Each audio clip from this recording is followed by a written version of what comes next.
बिस्मिल्लाहिर्रहमानिर्रहीम। ईरान का बादशाह इस्माइल सफावी जियारत के लिए करबला मोहल्ला पहुंचा। चुनांचे पहले हजरत इमाम हुसैन अलैहिस्सलाम के रोजे अतार की जियारत की और फिर हजरत अब्बास अलैहिस्सलाम व दीगर शोहदाए करबला के रोजों की जियारत से मुशर्रफ हुआ, लेकिन हजरत हुर अलैहिस्सलाम की कब्र पाक पर नहीं गया, जो इमाम हुसैन अलैहिस्सलाम के रोजे मुनव्वर से कुछ फासले पर है। लोगों ने वजह पूछी तो बादशाह ने कहा, अगर हुर की तौबा कबूल हो गई होती तो फिर हजरत से अलग क्यों दफन किए जाते।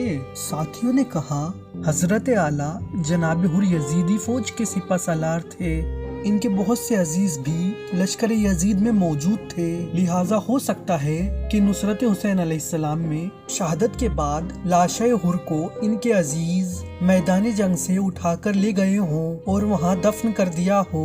बादशाह ने कहा, ठीक है, मैं हुर की कब्र पर चलता हूँ, लेकिन इस शर्त पर कि मैं उनकी कब्र खुदवाऊंगा। अगर वो वाकई शहीद हुए हैं तो उनकी लाश सही और सालिम होगी, और अगर ऐसा नहीं है तो फिर कब्र को वीरान गाह बनवा दूंगा। इस तस्मीम के बाद बादशाह इस्माइल उलमा और अपने खास मुशीरों के हमरा हजरत हुर अलैहिस्सलाम की कब्र मुबारक पर पहुंचा और कब्र खुदवाने का हुक्म दिया। जब कब्र खुद गई तो सब हैरत में पड़ गए।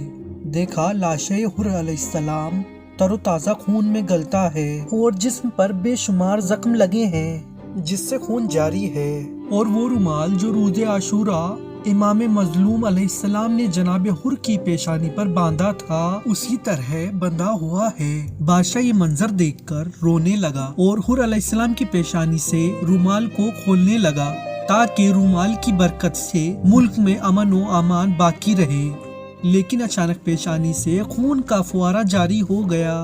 बादशाह को अपना हाथ रोकना पड़ा और सिर्फ रुमाल का एक गोशा हासिल करने में कामयाब हो सका।